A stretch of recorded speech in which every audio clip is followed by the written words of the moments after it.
Our Holly Williams is one of the few network correspondents inside Iraq. She has covered the region for years. Holly, President Trump said this was meant to stop a war, not start one, but Iran's already threatening to retaliate. How is this being received in the region?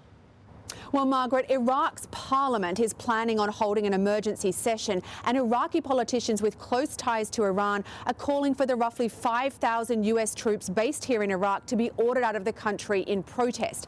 What makes this situation so dangerous here in the Middle East is that the Iranians will feel that they have to retaliate. Qassem Soleimani was a national hero, part of the military genius of Qassem Soleimani, however we may judge him morally, was that he understood that Iran cannot compete head-on with the US. So he became a master of asymmetrical warfare, giving money and weapons to proxy groups and militia groups across the Middle East.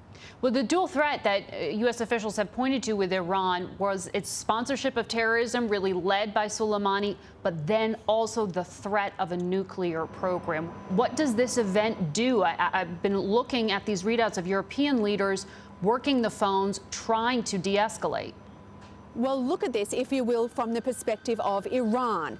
It was the US that pulled out of the nuclear agreement back in 2018, while the Iranians, at least initially, tried to stick in there with the Europeans. Now that these acts of tit-for-tat violence have escalated to the level of the killing of Iran's most important military leader, many Iranians will ask, why should we hold back when it comes to our nuclear program?